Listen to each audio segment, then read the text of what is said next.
В прошлой жизни я был столяром, да. Понятно. Плитку сами клали. Вот. Потом еще из бюджетных моментов, вот это просто миски. Мы поехали в Турцию, и там купили салфетниц. У нас и купили не на все столы, потому что денег не хватило. У нас было типа 150 лари, мы купили их на 120 лари. То есть здесь человек может заказать любое блюдо, может заказать напитки и позволить себе, ну, если не каждый день, то часто. Разминочный блиц-опрос.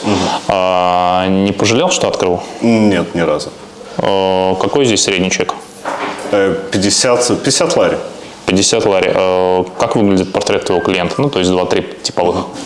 Это от 20 до... От 25 до 45 лет человек. 25-45. А продашь свой бизнес? Если да, то за сколько? Пока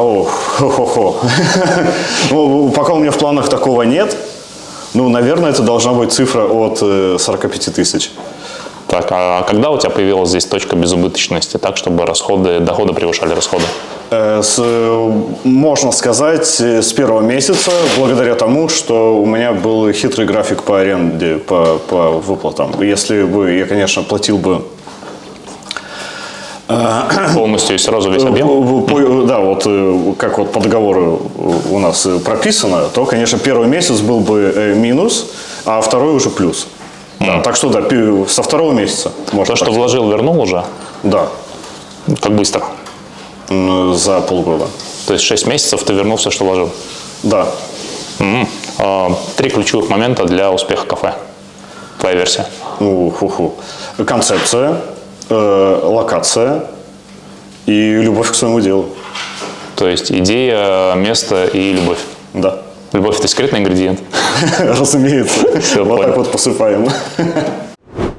Слушай, ну вопрос как бы как ты попал-то сюда, в Грузию, по факту? Как это произошло? Ну, у меня схлопнулся бизнес в России в 22 году. Но это из-за того, что я работал только... 80% моих заказчиков это были европейцы, американцы, австралийцы, там даже новозеландцы были. А что ты делал? Я делал интерьерную мебель для животных. Домики, кошачьи деревья, но в основном домики. У меня тут были ребята тоже из Питера, кто это все делает. Так, и... Ну, это классная узкая ниша, ну и оказалась очень востребованная. Ты столярил, то есть ты делал, получается? Да, я столярил. У меня жена менеджерила, общалась там со всеми заказчиками, я делал. И сколько с этого можно было зарабатывать в месяц?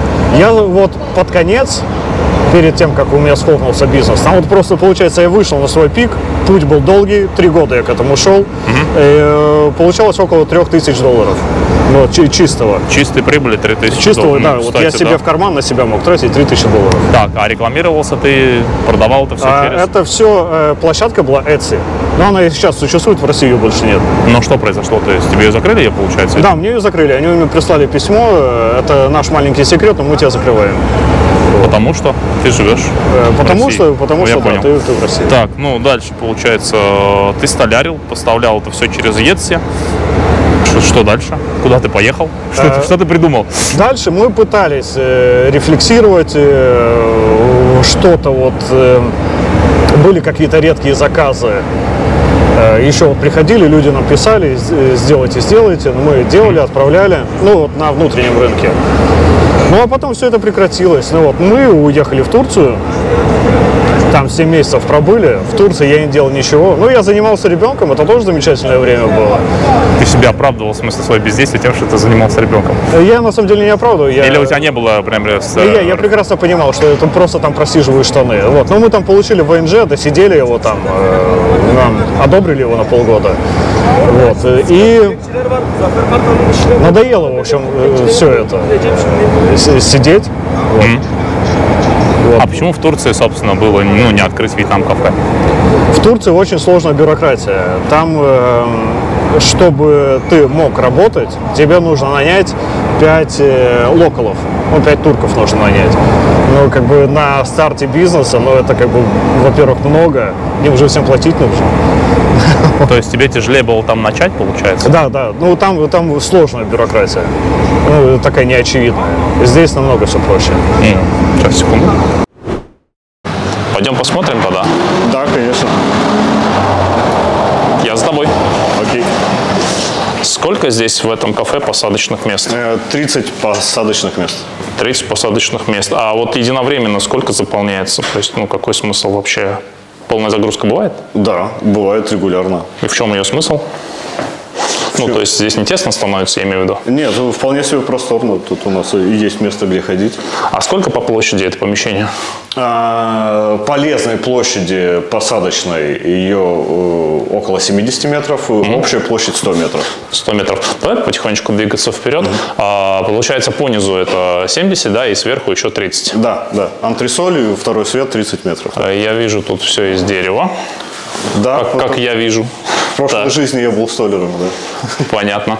Ну, здесь стойка, то есть, условно, вы отдаете здесь заказы, да, как бы доставку, скорее всего, да? Здесь у нас, ну, сейчас, вообще мы планировали летом запустить бар. Бар построили, а барные напитки еще не запустили. Ну, наверное, это на будущий сезон. Здесь у нас, да, официанты готовят напитки. Ну, кофе, чай. Вот у нас здесь термопод. Рассчитывают гостей, которые подходят сюда. Вот выдача у нас здесь, блюдо тут выдается. Вот. На кухню запустишь? Повара у нас звонят в колокольчик и... Ты не будешь снимать пол на кухне, то запустить. Да. Мы уже говорили про пол. Я не понимаю просто, что ну, пол бетонный, обычный, шлифованный, я не знаю, что. Стирается краска просто. Да. Стирается краска с Он пола. ободрался, да, его Вот реставрируют. так его пора. стесняетесь, как будто у вас тут это... Да, да, без пола да. снимайте. Ладно, как скажете. А тут у нас что получается? Здесь у нас разделочная зона, Вот да? здесь у нас горячий цех, здесь холодный цех. Вот поварская мойка, она тоже у нас пришла вот в убитое состояние. Это тоже у нас в ближайшее время будем реставрировать. Любопытно. Сколько человек работает на кухне единовременно? Единовременно работает от 2. Получается, повар горячего цеха и повар холодного цеха. Плюс человек посудомой. Работает. Ну здесь вот у нас здесь получается... отдельная зона, да. Вот. И дворик какой-то, да, я так понимаю? Да, здесь итальянский дворик, можем тоже туда пройти. А он там что-то делаете для ресторана? Или он просто функционал красивый? Там, ребята там выходят на 5 минут покурить. Ну, просто, то есть он к кафе большого отношения не имеет. На самом деле по хаспу, по грузинскому должна быть дверь с этой стороны. Ну, не по грузинскому, вообще, да, это... По саннормам. Здесь вот Хорошо. дворик. Дверь должна быть, значит, она есть. Да. Ну, тут Занос продуктов должен через заднюю дверь заноситься. Вот здесь вот наша... Ну, чтобы не через само кафе, ты имеешь в виду? Да. Все, понял, хорошо. Так, пойдем тогда смотреть, наверное, второй этаж. А вообще на втором этаже, часто люди сидят? Если так подумать. Да. Много кто звонит и бронирует столик. Они просят, мы хотим уютненько на втором этаже. Вот, несмотря на то, что на втором этаже у нас нет диванчиков, люди очень любят второй этаж. А этот второй этаж, он здесь помещение изначально вообще как выглядело? То есть, в каком виде оно тебе досталось? Я это помещение увидел, когда еще второго света не было. Но пол уже выкопали. Здесь была квартира. Конфигурацию квартиры я не совсем понимаю. Богатая квартира с высокими потолками. Да. Так, здесь тоже посадочный. Сколько здесь посадочных мест на втором? Здесь получается 4, 3, 9 получается. То есть, на самом деле, небольшая кафешка, с одной стороны, а с другой стороны, санузел здесь, да? Это подсобное помещение. Да. Вот это моя гордость его. А вот это все сами ремонтировали? Да, вот все, что вы видите, вот каждому квадратному сантиметру, вот моя рука или рука моей супруги прикоснулась. Давай, чтобы мистер Бист обзавидовался названию, как открыть кафе, если нет вообще денег. Деньги-то все равно были. Я так понимаю, что нужно было? Что-то продать? Да, мы сюда приехали на машине.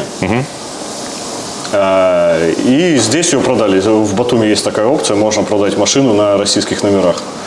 Вот. Ее просто человек вывозит в Россию и там уже перепродает. То есть денег по факту не было? Вообще не было. Мы сюда буквально в кредит приехали. И, потому что очень сильно хотелось приехать. И сколько нужно денег? Какого размера машину нужно продать, чтобы хватило на открытие? У нас была Toyota RAV4 с очень большим пробегом. Продали мы ее за $19 000. Это был 23-й год. на одну половину мы купили себе грузинскую машину, а на вторую половину вот это был наш стартовый капитал. Еще немного мы заняли у родственницы. И вот... Получается, это в районе 10 тысяч долларов можно открыть ресторан? Ну, у нас получилось в районе 13, вот получается наших, плюс вот денег, которые мы одолжили. Еще хозяин помещения, он сюда вложил 5 тысяч долларов на... Посмотри на меня иногда, пожалуйста. Да, там собаки просто бегают, меня будоражат. 5 тысяч долларов на неотделимое улучшение сюда вложил. Так, и сколько оно в среднем приносит? Сколько приносит? Да. Ну, такую среднюю выручку. То есть я не прошу до копейки, да, чтобы это было не выглядело. Ну, так, порядок цифр. Так, ну, порядок цифр сейчас я тебе скажу. Так. Приносит, ну, вот скажу, вот осенние цифры, около 10 тысяч лари приносит. Это дохода? Чистого, да. То, а выручка в смысле какая тут получается? Выручка получается... Ну, разбег, да? То есть она же меняется, я так понимаю, от сезона? Меняется, да. Вот декабрь, например, у нас был в районе там 57. Вот. Август мы закрывали там почти 70 было. Это сколько нужно, получается, средних чеков? То есть это около 1000 средних чеков? Так, ну это мне нужно приложение открыть. Не, ну если 50 мы говорили, что есть средний чек, то получается где-то 1100 чеков. Ну да. Примерно такой порядок. То есть это в день, где вы обслуживаете 30-40 клиентов, да? И здесь, и на вынос. Да. А большая разница, ну, какой дисбаланс в сторону доставки? Доставок у нас на самом деле не очень много. У нас, ну, вот в дождливый день ее может быть 10 доставок. А в процентном примерно доставка много занимает или все-таки люди больше приходят? Больше приходят. Так все-таки по чеку, да, то есть что у нас получается? У нас получается чек 50-60 лари, это, я говорю, ну, это дороже, чем столовая на где-нибудь на базаре, но это дешевле, чем среднестатистический батумский ресторан. Че, как с маржинальностью-то? Маржинальность не очень высокая, откровенно говоря. Но здесь дайте девушке микрофон, пожалуйста. Сама идея была в том, что мы не будем делать очень высокие цены, чтобы человек мог сюда прийти, условно говоря, каждый день поесть. У нас есть даже ланчи в обеденное время, чтобы это был не праздник, ну как бы, то есть это не ресторан, мы все равно называемся кафе, и мы себя так и позиционируем. То есть здесь человек может заказать любое блюдо, может заказать напитки и позволить себе, ну если не каждый день, то часто. И у нас поэтому очень много постоянных гостей, и к нам ходят с детьми, к нам ходят с семьями. У нас не очень много пьют, например. То есть у нас в основном все едят пьют лимонады, кофе и все. Да, у нас удивительно, вот люди, которые к нам ходят, да, очень мало пьют. Да. Ну, алкоголь я имею в виду. Так у вас и алкоголем очень мало в позициях. Мало, но в этом, как бы, ну, мы не видим в этом особого смысла. То есть вот мы бар летом хотели открыть, все еще не открыли, и, наверное, откроем, и там будут и коктейли, и глинтвейны, сангрия летом и так далее, но пока это у нас чуть-чуть застопорилось. Дорогой фудкост за счет очень многих импортных ингредиентов, ну, почти все ингредиенты, начиная от рисовой лапши, это все импортное. А где вы это взяли? Здесь это есть, в Батуми можно найти. Есть поставщики, их немного, но они есть. Ну, например, прикол Батуми в том, что, например, с декабря по апрель нет базилика. С апреля по ноябрь нет шпината. Вообще нет в Батуми, ты его просто не найдешь. Может закончиться манго, и, например, 2 недели нет манго, и ты бегаешь по всем обычным батумским магазинам, то есть не по рынку, не по оптовым, а ты бегаешь по Карфурам и скупаешь все манго в Батуми. Сейчас, например, закончились лаймы. И ты точно так же бегаешь по Батуми, и во всех лавках, вот где еще осталась коробочка лайма, ты их все забираешь. Лаймовый наркоман, есть лаймы. Да, типа того. А ингредиенты, ну, довольно специфические, их много, специфических ингредиентов. И, ну, вот такая есть. И все это, конечно же, недешево. То есть манго это недешево, лайм это недешево, фиш-соус это недешево, шрирача это недешево, имбирь недешево. И есть такие свои особенности. Мы туда же такую слышали идею, что Батуми это остров, поэтому если что-то не завезли, жди следующего парома. Так, ну вот когда самый острый был момент? Острый, вот за несколько дней до открытия мы понимаем, что у нас есть все, но нету салфетницы на столах. Мы поехали в Турцию, За салфетницей? Да, и... Масштабно.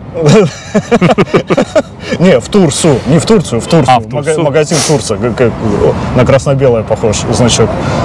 Все, понял, да. И И там купили салфетниц, у нас, и купили не на все столы, потому что денег не хватило. У нас было типа 150 лари, мы купили их на 120 лари. А если бы люди не пришли? Ну, пришли. И выручки не было. Пришли. Там первые наши гости, это очень интересная семья, они наши тогда соседи были. Там жена американка, муж турок, и он пастор, христианин. Такая удивительная семья. Они первые наши гости. А что сказал, кстати, вьетнамец про вашу вьетнамскую еду? Ему очень понравилось. И он сказал то, что за пределами Вьетнама это лучшее, что он ел. И это не первый такой фидбэк. Вот. Этот вьетнамец, он живет не во Вьете, он в Америке, по-моему, живет. И он говорит то, что вот везде, там, в Америках, в Канадах, они просто заливают все, засыпают все глутаматом, и получается такой, перенасыщенный несколько вкус. Ну да, усилитель. Вот. То есть он вас одобрил, благословил? Да, approved. Вот. Прекрасно. Вы локализовались, то есть местные едят вообще? Мы местные, мы говорим именно про тех жителей. Никто приехал сюда в 22-м и считает себя уже местным, а про людей, которые здесь жили. К нам уходят локалы, но их мало, их очень мало. Их, почему? Наверное, около 5%. Да мы потому что все никак не рекламируемся на них. Пока нам экспатов хватает. Но, видимо, когда клюнет... А хочешь скажу, как рекламироваться на них? Facebook. Для начала рекламу на грузинском языке. Да. И чтобы не получить штраф за рекламу на даже русском или английском, тебе нужно снизу обязательно, чтобы в тексте объявления был грузинский язык. Поэтому это прям такая важная история. Понятно. Про доставку еду на месте мы уже поговорили. То есть летняя выручка от зимней все-таки, напомню еще раз, сколько она, во сколько раз отличается? Она говорила, не во сколько. Вот у нас сейчас зимние выручки упали на процентов 20. 20-30. Ну вот посмотрим. Ну вот сейчас впереди самые сложные месяцы. Январь начался хорошо, но январь плохо заканчивается. И февраль самый унылый месяц в Батуми. Посмотрим, что будет. Вот, хотя бы на окупаемость хватает в эти месяцы? Хватает. То есть, в феврале не знаю. Вот, в январе, да. Там. А на окупаемости себя кормить? Да, я в кафе могу есть. Удобно, я согласен. Слушай, а почему фулбошное, почему вот не самое простое, допустим, шаурмичное? Все же любят шаурмичные. Шавы здесь много. Так. А хороший? Хороший шавы здесь мало. Здесь и по пальцам можно пересчитать. Зачем ты пошел путем усложнения жизни самому себе? Это уникальный продукт. Это опять-таки концепция. Здесь нету фубошни.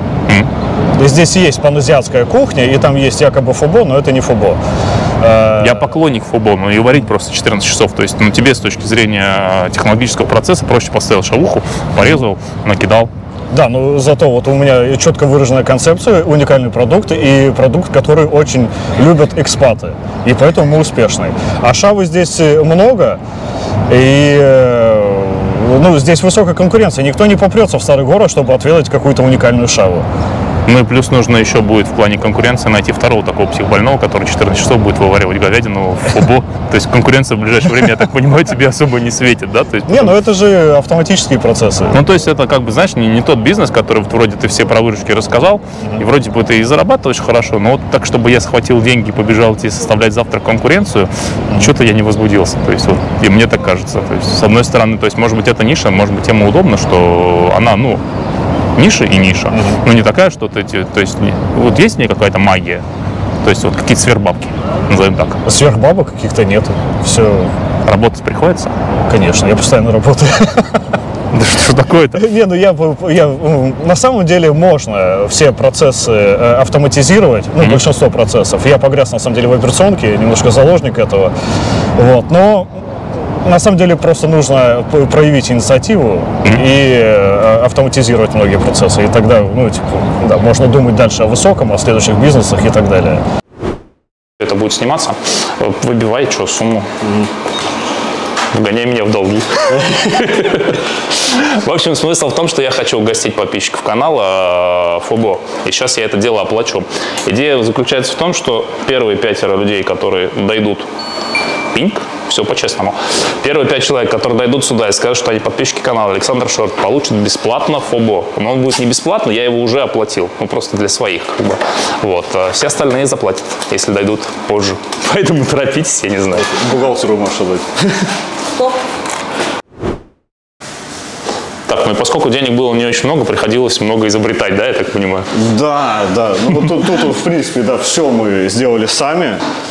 Плитку сами клали. Вот. Потом еще из бюджетных моментов, вот это просто миски за, типа, лари 20. А могли купить вот. Как элитные светильники, да? Люстра, так, ну, да. Похожая люстра, но типа стоит овер 100. Вот. Потом вот эти светильники, это грузинские корзинки для сбора орехов и кукурузы и винограда. А сколько они стоили? Они вообще, их на Боне купил, ну, за 15 лари. Вот. А просто я нативненько, по-вьетнамски. Да, да. Вот, но, кстати, они очень близки. Во Вьетнаме есть очень похожие корзинки, только они чуть-чуть более конусообразные. Эти вот как закругленные. Вот. Ну, в общем, получилось довольно-таки аутентично. Какие еще гениальные инженерные решения были? Да, фонарики. Очень популярно для фото. Так. Да, да, это у нас вот просто локация. Вот эти, да? Получается, этот угол, который чаще всего фоткают наши гости. Вот, потом вот там вот мы флагом вьетнамским прикрыли, вот бамбук не дорисовали, потому что жена, тут стояли леса, а лесов у нас был только один уровень, мы сверху на леса ставили еще стремянку, все максимально небезопасно, ну и уже просто роста не хватало. Ну очень хотелось нарисовать бамбук, да? Да. Вот. Потом вот верх паука. Да. Это просто пластмассовая миска, мы ее просто в золотой покрасили. Вот. Тоже элитненько так получилось, да? Любопытно. Так, а столы? Столы, вот этот просто из досок сколоченный, покрытый лаком. Вот это мебельный щит. Тоже я его распустил. Ну, то есть столы вот как готовые не покупали. Это все делали сами. Вот, ну, у меня есть некий столярный бэкграунд, и поэтому вот все, что с деревом... То есть, на самом деле, основа твоей экономии – это твои же собственные прямые руки? Да, да, абсолютно. У нас вот мы влезли в свой бюджет только благодаря тому, что мы сделали все сами. Потому что если бы нам это делали наемные рабочие, было бы в 2 раза дороже, минимум. Ага. Ну, вот, ну и тем более, сам понимаешь, наемные рабочие начинают предлагать свои какие-то решения и предлагать своих ребят каких-то и дополнительные ненужные услуги. То есть, получается, ты тот самый рукастый мужичок? Да, получается так. Понятно. А стойка была здесь? Барная? Да. Нет, тоже сами сделали. Вы сколотили ее из чего-то? Да, да. Из чего? Сосновые доски, сверху буковый мебельный щит, тоже распустили, запилили. И тоже не за $1 000 000? Нет, нет, все очень, ну, я уже сейчас цифр не вспомню, но это весьма бюджетно. Не было так грязно здесь, это тоже прикольно. А, ну здесь нормально. Вот, потом... Это вы так это в процессе, да, пытаетесь еще тоже вот, если покупать нержавейку, вот как должны быть рабочие поверхности, это очень дорого. Мы вот просто покупаем керамогранит и просто приклеиваем его на гипсокартон, и получается абсолютно санитарная поверхность, которая по всем хаспам пролезает. А вы готовы в случае чего быстренько продать это кафе? Мы в случае чего? Ну, например, большого количества денег вам предложенных. Но только если мы начнем что-то другое. То есть, если у нас будет какая-то новая идея, у нас есть какие-то новые идеи. Ну, а пока все устраивает? Тебя все устраивает? Да. Вы растете, то есть рост продолжается? Да. Не, как еще, Вы 2 зимы уже передержали, а зима это не сезон, по сути. Открыли в середине февраля. В принципе, нам нужно было просто дожать вот последние 2 недели февраля. Там, ну, типа, кое-как мы там накопили на аренду, ну, все хватило. А с апреля уже, ну, пошло, не с апреля, с марта, уже пошло, ну, потихонечку. А насколько в сезон растет выручка?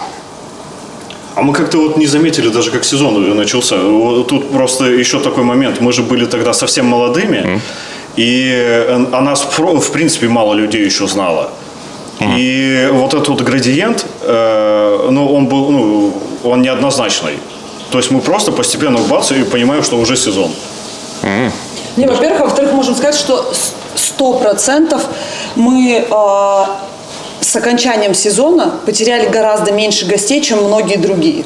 То есть мы не так страдаем, как очень многие кафе здесь. То есть у нас до сих пор, например, у нас зарплата у персонала зависит от продаж, и до сих пор она нормальная. То есть выше, чем во многих кафе, и мы не убирали бонусную часть. То есть у нас не так сильно упали выручки, как во многих кафе с наступлением не сезона, скажем так. Теперь такой важный вопрос, не знаю, кому из вас.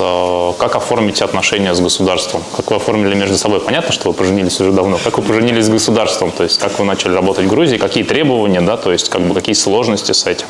Да, сложностей, в принципе, нет никаких. В Грузии идешь просто в Министерство юстиции, вот, при помощи в Дом юстиции, да, который? Да, в Дом юстиции.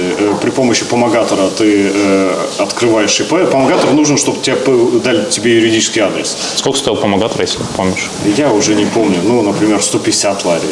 150? Или а начинали они с 50? Вот. Мне кажется, я переплатил. 150 или 200. Да, я много платил помогатору. Честно сказать. Жена просто отвернулась уже в сторону. Господи, нормально. Надо забыть вообще об этом. А вообще много по приезде переплатили везде, как вам кажется? Нет. Помогаторам? Нет, да, я помогатору обращался дважды. Это чтобы открыть ИП. И купить машину. Там мне, получается, только для этого нужен был. И чтобы сделать ВНЖ. Вот, 2 раза я обращался к помогатору. Вот, и оба раз переплатил. ИП оформил. Сколько это стоило без помогатора само по себе? Ну, там пошлина только какая-то... 80, по-моему, лари, да? Гуманная, да. Там меньше сотни? Меньше сотни, совершенно точно. Дальше кассовый аппарат, наверное? Кассовый аппарат, его мне банк дал. Да? Ну, у меня, получается, терминал. Эквайринг. Да. Он чеки на кэш, он тоже печатает. Так. Какие у тебя взаимоотношения с государством, ну, вот с точки зрения бизнеса? То есть, что у тебя тут нужно? Всякие проверки там? Проверок у меня только приходила налоговая. Мы когда только открылись, через... Был ли ты жертвой эмоционального насилия? Нет. Они налоговые приходят, они очень позитивные. Вот. Они все спокойно тебе рассказывают на понятном языке. С улыбкой выгребают выручку, да? Не, они мне на самом деле выписали просто предупреждение о том, что у меня на тот момент не были оформлены сотрудники. У меня были оформлены только стажерские договоры. Они мне пожурили и сказали, типа, с такими кассами ты не можешь работать без официально устроенных сотрудников. Вот, они мне выписали панч. Вот, ну, он бесплатный первый раз. Вот, ну, я тут же всех оформил. Ну, предупреждай, АСС, пожарные, там, ну, ты же из России, ты же знаешь. Что да, я знаю, в России это все очень жестко. Вот, и, ну, здесь коррупции нет. Вот, и здесь о таком даже... Ну, нет, даже не про коррупцию, мы говорим сейчас про обычную бюрократию. Давай, ну, как бы, в негатив не будем уходить, элементарно вот оформить все эти санкнижки. Там. Медкнижек в Грузии не нужно. Так. Вот это плохо или хорошо? Это смотря с какой стороны. С моей точки зрения это замечательно. Вот. То есть это минус, еще один геморрой. Наверное, СЭС со мной поспорит, да? Вот. А вообще, конечно, медкнижка нужна. Ну вот, по примеру, как в России, все мы знаем, как делают медкнижки в России. Ты просто приходишь, да кто угодно, там, немытый с вокзала пришел и сделал себе медкнижку. Ну, проблем нет, просто заплатил за эту медкнижку. То есть вопрос только в деньгах и во времени? Да. А пожарные? Пожарная не приходила, но мы все требования оформили. Вроде как кто-то может прийти, вот, но пока не приходили. То есть вообще проверяющая организация кто приходил? Ну, СЭС, например. Пока не приходила. Вообще? Нет. Здесь есть, ты расскажи. Вот, здесь есть, да, вот надзорный орган, который проверяет, ну, чтобы у тебя все требования соответствовали ХАСПу. Но вы сами им соответствуете, поэтому вы его не боитесь? Мы ему соответствуем. К нам приходил человек, ну, частная организация, и он нам разрабатывал ХАСП. То есть он там прописывал там, производственные линии, там, вот как вот все производственные потоки пересекаются. Там какая мойка у тебя для рук, какая для мяса, какая для яиц. Ну, там, ну, вот, все это у нас расписано. Прекрасно. Так. Скажи, пожалуйста, а почему тогда, ну, в итоге, если ты берешь, как бы сравниваешь там жизнь свою в Турции с жизнью в Грузии, то есть как-то проведи, ну, разграничь, да, то есть какие ключевые моменты были там, какие здесь? Не, ну там просто классная природа. Так. В Грузии плохая природа? Нет, тоже замечательно. Вот. Ну, Мне там, кажется, здесь зеленее, чем в Алании даже. Зеленее. Ну, как разграничить? Ну, в Турции... Ну, что там хорошо и что... В Турции хорошо. Море там замечательное. Так. Вот. Я после Турции, мне в Черное море сложно заходить. Вот. Не надо в него заходить. Ну, это не обязательно, но на варианте можно заходить, на самом деле, оно там прозрачное. Не, ну, в Турции просто, мы жили там на Средиземном море, там, ну, очень красиво. Средиземное море лучше, так, ну, компенсируй чем-то это в Грузии. Нет, Саш, мне кажется, и херня. Море. Не, ну, я даже не знаю, как разграничить. Ну, просто Турция, ну, это не моя страна, мы просто туда поехали, потому что поехали. Все побежали, я побежал. Да, все побежали, я побежал. Все поехали в Турцию, мы поехали в Турцию. И мы туда поехали. Вот. Ну, я прекрасно понимал, что я дел там никаких делать не буду. У меня там была какая-то вялая попытка быть байером, покупать там бренды в Турции и отправлять их в Россию. Ну, закончилось это ничем. Поехали сюда. Я думал, да, то, что здесь начну снова столярный бизнес, то, что я здесь там открою снова Etsy. Но я понимаю, что нужно пройти снова этот долгий путь. Вот. И хотелось вернуться к старому достатку, к старому уровню жизни, к которому мы привыкли. Да. И вот решили открыть ресторан. Вот примерно Понятно. так. И, в принципе, он нам довольно быстро стал приносить деньги, чтобы обеспечивать свои потребности, как раньше. Замечательно. Ну, а вот сейчас у тебя, условно, есть некий стабильный бизнес, с которым ты, ну, условно, как-то стоишь на ногах, да, который приносит деньги. Почему бы не взять и на него поехать в Турцию, если тебе в Турции, ты говоришь, больше нравилось? Да не, мне в Грузии... Там... Здесь очень просто. Все говорят, почти все говорят на русском. Очень удобно. Вот. Иначе надо учить тамам ташакюр, да? Вот, да. Ну, здесь как-то милее, не знаю. Ну, и тут мне больше нравится, просто объективно больше. По ментальности ты чувствуешь большую похожесть, ну, большую сближенность в Грузии, чем, допустим, в Турции? Потому что та часть, где я жил, допустим, в Турции, да, я все равно понял, что за пределами вот какого-то, ладно, сейчас меня проклянут, конечно, за использование слова Советский Союз, но люди, которые выросли все-таки в той ментальности, у них какая-то ценностная система между собой пересекающаяся. Да, я с тобой полностью согласен. Да, наверное, это мне и ближе. Потому что, меня воспитывали советские родители, тебя воспитывали советские родители. Ты не стесняешься? Не боишься? Почему-то последнее время... Всем, кому овер 30, всех воспитывали советские родители. Но многие об этом сейчас пытаются забыть. Вот в чем дело. На самом деле, как бы, тут все вколочено в нас просто, да. Что говорить, мы воспитаны совками. Это правда. Зачем от этого бежать? Есть ключевые моменты воспитания, это неумение ценить свой труд, как правило, да, самое большое. Да, есть такое, да. Вот, поэтому как бы там за честь и свободу, как это называется, отказаться от нормальной жизни, да, во имя великих идеалов. Много таких нюансов есть. Они как бы вроде бы и смешные, но с другой стороны от них уже не отбиться. Понятно. Ну, то есть ты остаешься, получается, в Грузии. Да, мне здесь все полностью устраивает. Окей, какой следующий проект мы будем изучать? Ну, это будет тоже общепит. Пока я не буду говорить, какой. Ладно, там можно будет больше алкоголя или еды? Алкоголя будет больше, это будет очень много мяса. Вот. Я еще пока не знаю даже, какая локация. Тут на самом деле, да, у меня пока нету, не накоплено. Я через инвестора буду тут делать. Когда инвестор разродится, тогда я ему предложу несколько концепций, и мы с ним выберем, что мы хотим. Понятно. У меня есть там несколько идей, которые, мне кажется, могут хорошо стрельнуть. По локации это, скорее всего, даже будет не Батуми. Вот. Я хочу. Я мечтаю в горах открыть. Хорошо. Встретимся на море? Ну и все.